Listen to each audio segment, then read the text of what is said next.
Searching for Bobby Fischer. Yeah. And I hadn't seen this movie in years. It's a beautiful movie. One of the things that I love in film or any storytelling is subtlety. And this, just from a standpoint of cinema, is so beautiful. The way it opens, a birthday party, and Josh, the main character, young boy, is out playing with his friends in the rain. It's kind of a strange scene, but It starts raining. It starts raining. That's right. And so In the middle of the scene. in the middle of the scene, and I think they're playing hide and go seek or something like that. And he finds a chess piece under a bush, and he's looking at it, and he's intrigued by it.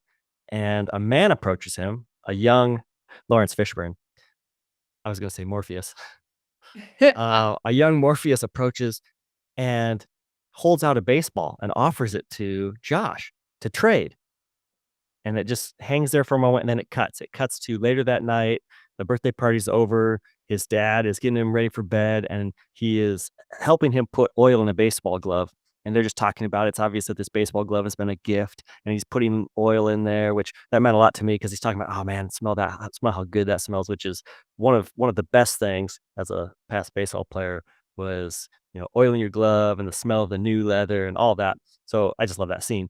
But he's doing that, and he's like, "Okay, now we gotta form the glove." And he's like, "Oh, you know what would be perfect is we need to put a baseball to form the glove. Josh, do you have a baseball?" And so Josh immediately dives under the bed, and you assume he's gonna go grab the baseball that he probably traded with Morpheus earlier.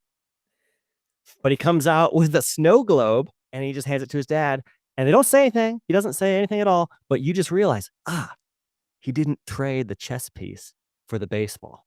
And he loves baseball. And it's that kind of thing throughout the whole film. It's a beautiful story, I think, based on a true story. Again, It is based on a true story. Yep. it's one of those movies where the movie is about chess, but it's not about chess. Yeah. Yeah, it's spectacular. And Ben Kingsley is in the movie, and he does a fantastic job Yes. playing his. Everybody in that movie does a fantastic job. There's just so much, like you said, there's so much subtlety to that movie. That was the next one on my list as well. Oh, serious? So yeah. So hey, we have an Overlap. But I just love, so we had to watch this movie. My oldest daughter, Leanna, is 16. She's taking a film class. So we've been watching kind of different movies than maybe we would watch as a family. They're all great movies, but this one was one that we own and that I've been wanting to watch with the kids for a while, but haven't. And this was one of the movies on the list that she had to watch for film class. So we watched it, and this was literally, let's see. This was Graydon, my 7-year-old's number one on his list.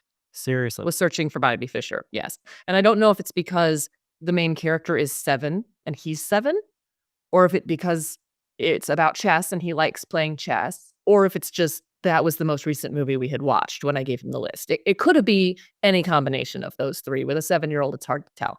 But he loves this movie, and it was so fun to watch it and kind of have to think about some things that we wouldn't think about otherwise.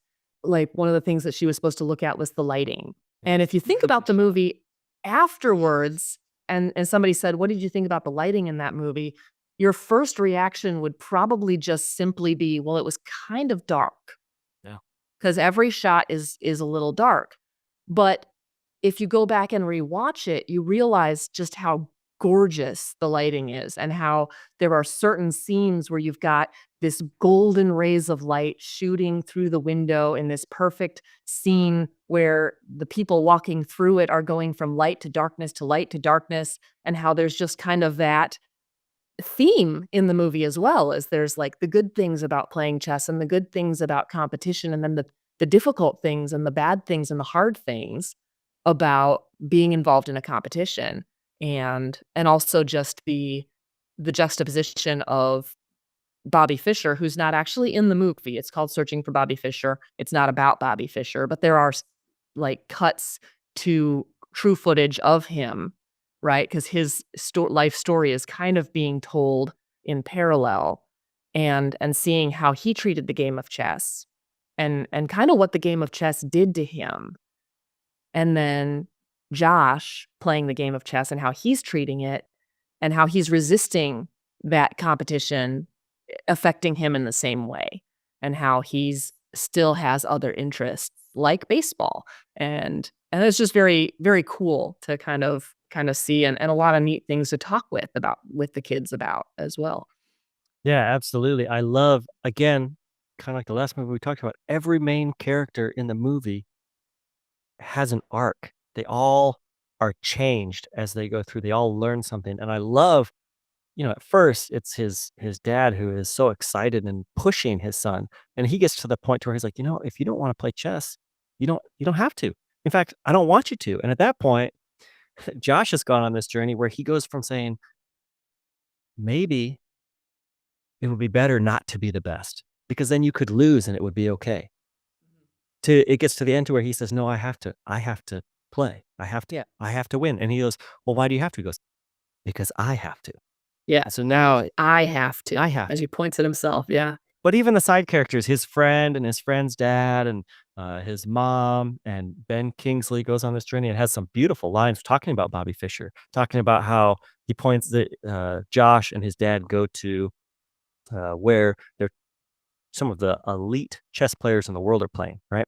And Ben Kingsley is looking around the room and he's pointing out like he was ranked number one at one point and he was a past world champion. And they look run down. They don't look like they're doing really well. And he's trying to, I don't think he's trying to discourage, but he's trying to say, this is what this is.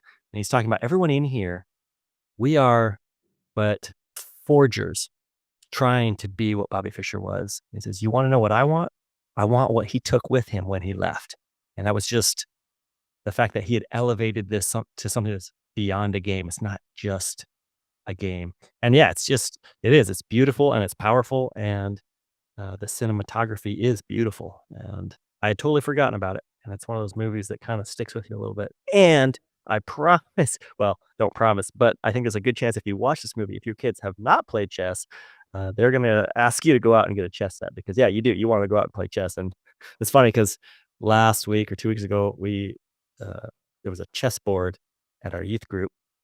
And so one of the kids pulled it out. We started playing. I think I got beat in like 11 moves.